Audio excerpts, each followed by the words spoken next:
Good morning friends, welcome back to my channel. आज 26 सितंबर है और थर्सडे। सितंबर सीरीज़ की ये मंथली एक्सपायरी आप सभी को पता है।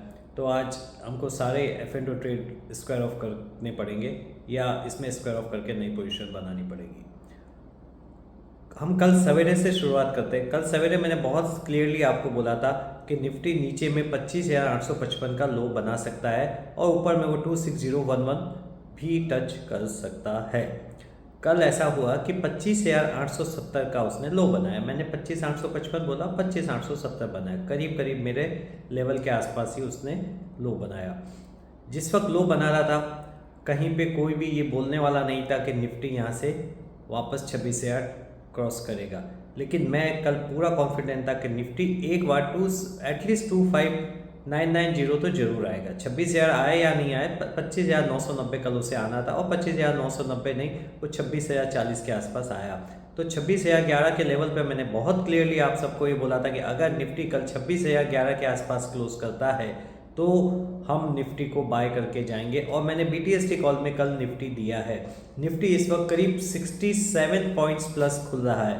तो मेरा निफ्टी में जो बाय टुडे सेल टुमारो वाला कॉल है वो सक्सेस जाते हुए दिखाई दे रहा है। मेरा ये मानना है कि ओपनिंग में आप प्रॉफिट बुक कर लीजिए और फिर वेट करते हैं। आज फ्लक्चुएशन हो सकता है क्योंकि एक्सपायरी है सीरीज़ की, सितंबर सीरीज़ की। नीचे का लेवल जो मुझे आज दिखाई देता है वो 25890 आ सकता है। अगर किसी भी वक्त निफ्टी 25890 आ जाए तो वापस बाय कर लीजिए और ये 25,990 की तरफ वापस जा सकता है। लेकिन एक चीज़ का जरूर ध्यान रखिए, क्लोजिंग बेसिस पे 25890 अगर इसने तोड़ा तो हम निफ्टी की कोई पोजीशन कैरी नहीं करेंगे। अक्टूबर सीरीज शुरू होने वाली है। अक्टूबर सीरीज इंडिकेशन देगा कि हम किस करवट जाने वाले हैं। मुझे अक्टूबर सीरीज अच्छी नहीं लग रही है, इसलिए थोड़ा सा केयरफुल रहिए। ये जो दो ट्रेड मैं दिन में आपको बताता हूँ, बीटीएसटी का और एक इंट्राडे का, उसमें चाहे प्रॉफिट हो या लॉस हो, जो भी हो, लेकिन जो भी है, लॉस होगा तो भी कम ही होगा, प्रॉफिट होगा तो भी बहुत बड़ा नहीं होगा, लेकिन टाइम पास होता रहेगा। तो इस तरीके से ट्रेड कीजिए, बड़ी पोजीशंस लेके नहीं जाइए। एक गिरावट का वेट कीजिए, एक गिरावट is knocking on the door, believe me. और मिड कैप और स्मॉल कैप ज़्यादा क्रैश करेंगे। लार्ज कैप उतने चले ही नहीं है तो लार्ज कैप ज़्यादा क्रैश करेंगे भी नहीं।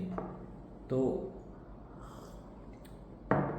आज जो शेयर्स फोकस में रह सकते हैं वो एमसीएक्स रह सकता है, बीएससी रह सकता है। एनएससी का आईपीओ मुझे तो खैर पता ही है कि वो अनलिस्टेड मार्केट में 6,500 पे ट्रेड कर रहा है, लेकिन टीवी चैनल्स पे आता नहीं है। आज पहली बार टीवी चैनल वालों ने ये बताया कि अनलिस्टेड मार्केट में एनएससी का आईपीओ 5,700 से 6,500 ट्रेड कर रहा है। कोई एनालिसिस है नहीं इसका। एनएससी का जो इस वक्त प्राइस चल रहा है 6,500, वो एक्चुअली अंडर वैल्यू है। अगर बीएससी का प्राइस देखा जाए तो वो ओवर प्राइस है, लेकिन इतना फंडामेंटल्स में फ़िलहाल कोई जाता नहीं है और जा नहीं रहा है। और सिर्फ इतना दिखाया गया है कि एनएससी का प्राइस ये चल रहा है तो बीएससी और एमसीएक्स पे इम्पैक्ट हो सकता है।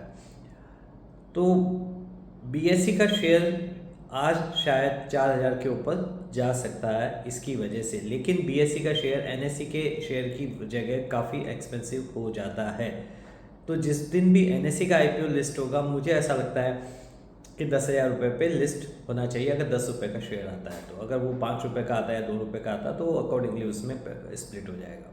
तो अगर 10 रुपये का शेयर आता है तो एनएससी का शेयर 10,000 पे लिस्ट होगा और वो 10,000 पे भी अंडर वैल्यू है जिस हिसाब से इस वक्त बीएससी ट्रेड कर रहा है। अगर बीएससी इस वक्त 4,000 है तो एनएससी के शेयर को 12,500 पे लिस्ट होना चाहिए, ये मेरी कैलकुलेशन है। तो बीएससी पे ध्यान रखिए, एमसीएक्स पे ध्यान रखिए, सीडीएसएल पे ध्यान रखिए, क्योंकि ये सब स्टॉक मार्केट एक्सचेंज से रिलेटेड शेयर्स है, डिपॉजिटरी है सीडीएसएल। इसके अलावा मैंने आपको सेंचुरी टेक्सटाइल दिया। सेंचुरी टेक्सटाइल 2745 पे बंद हुआ। मुझे ऐसा लगता है वो वापस कुछ दिनों में 2945 का जो उसने हाई छुआ वो उसके आसपास आ जाना चाहिए। तो सेंचुरी टेक्सटाइल में शॉर्ट टर्म के लिए बाई कीजिए। वैसे भी एफ एंड ओ में नहीं है तो आप एफ एंड ओ में लॉट ले नहीं सकते। एल्केम लैब पे ध्यान रखिए। एल्केम लैब में एक थोड़ी सी स्लाइटली बैड न्यूज़ है, लेकिन एक बहुत बड़ी पॉजिटिव न्यूज़ है। पॉजिटिव न्यूज़ ये है कि वैसे टीवी पे अभी तक कहीं आया नहीं है, इकोनॉमिक ईटी नाउ पे थोड़ा सा फ्लैश लाइट चल रहा है कि एल्केम लैब में जो सिंह फैमिली है जो इनके प्रमोटर है, वो मोर देन 50% इसमें स्टेक बेच सकते हैं। अभी स्टेक का प्राइसिंग तो नहीं आया है, शेयर इस वक्त 6226 पे क्लोज हुआ है। मुझे नहीं लगता कि 6226 से नीचे इसका स्टिक सेल होना चाहिए। मुझे ऐसा लगता है कि स्टिक सेल करीब करीब 7,000 रुपये पे आना चाहिए। तो एल्केम लैब मेरे को बाय लगता है। CNBC आवाज़ में आज इसे सेल दिखाया, मुझे ये बाय लग रहा है। एल्केम लैब को आप बाय कर सकते हैं, इससे एन अंडर वैल्यू स्टॉक ये 7,500 रुपये आराम से जा सकता है 3 से 6 महीने में। तो एल्केम लैब भी यहाँ पे बाय बनता है। आपने देखा होगा कि बार बार CNBC टीवी पे अगर किसी CNBC आवाज़ के ऊपर अगर अनुज सिंघल के द्वारा जो बात की जाती है वो सिर्फ और सिर्फ HDFC बैंक के बारे में बात की जाती है। ये चैनल रिलायंस ओन करता है, लेकिन वो जितना रिलायंस का बात नहीं करता उससे बहुत ज़्यादा वो सिर्फ HDFC बैंक का बात करता है। मैं इसके ऊपर एक दूसरा वीडियो बनाऊंगा, इस पर डिस्कस करूंगा। लेकिन ये इतना इरिटेटिंग है कि सवेरे सवेरे रोज़ सिर्फ HDFC बैंक का नाम सुनना है, जबकि वो शेयर ना तो कोई परफॉर्म करता है ना किसी को पैसा कमा के देता है।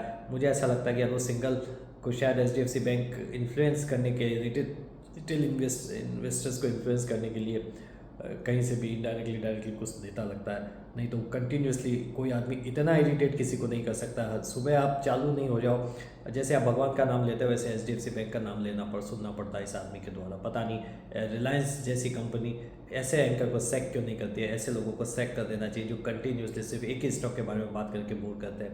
HDFC बैंक से बेटर बैंक है ICICI बैंक, डेफिनेटली बेटर है। कुछ भी आप फंडामेंटल्स उठा के देख लीजिए, फाइनेंशियल उठा के देख लीजिए, कुछ भी उठा के देख लीजिए, ICICI bank is a far better bank than HDFC bank. लेकिन nobody talks about ICICI bank.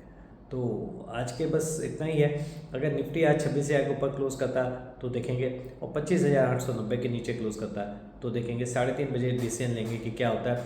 Zomato bye कीजिए, जोमेटो बाय करते रहिए। जोमेटो आपको 345 दिखा देगा जिस दिन स्विगी का IPO लिस्ट होगा। मैंने कल आपको बोला था कि Hyundai का IPO आ रहा है, लेकिन मुझे ना मारुति चलता हुआ दिखाई दे रहा, ना टाटा मोटर चलता हुआ दिखाई दे रहा। दोनों ही कल खास चले नहीं है। मेरे ख्याल से रेड में ही बंद हुआ है, कोई परफॉर्मेंस तो उनका मेरे को दिखा नहीं है। तो Hyundai के, क्योंकि Hyundai के IPO भले आ जाए, थोड़ा बहुत रब ऑफ इफेक्ट मिल जाए, लेकिन वो गलत होगा, क्योंकि 4 व्हीलर सेल कंटिन्यूसली इंडिया में नीचे आ रही है और नीचे आती रहेगी। ऑलरेडी ओवर सप्लाई है और उससे डिमांड कम है।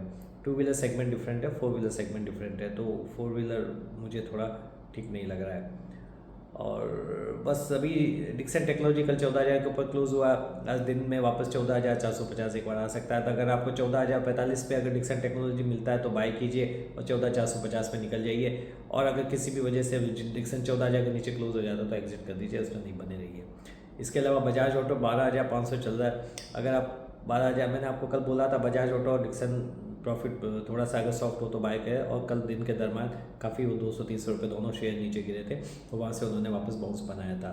तो मेरा ये मानना है कि अगर बजाज ऑटो वापस थोड़ा सा नीचे गिरता है, 12,145 आता है, तो बजाज ऑटो में बाई कीजिए 12,500 के टारगेट के लिए वापस 1-2 दिन में। और अगर 12,000 के नीचे क्लोज कर जाता तो उस वक्त एग्जिट कर जाएगी। तो ये स्ट्रेटेजी है आज के लिए। लेकिन आप जो भी इन्वेस्टमेंट करें अपने फाइनेंशियल एडवाइजर से सलाह लेके करें। बने रहिए मेरे इस चैनल के साथ, सब्सक्राइब कीजिए मेरे चैनल को, मेरे वीडियोस को लाइक कीजिए। और मेरे आज एक अच्छी खबर ये है कि मैंने आज 501 सब्सक्राइबर्स क्रॉस किए मॉर्निंग में। तो मेरे जैसे छोटे चैनल के लिए 501 फर्स्ट माइलस्टोन है। तो thank you everyone, love you all, thank you, bye.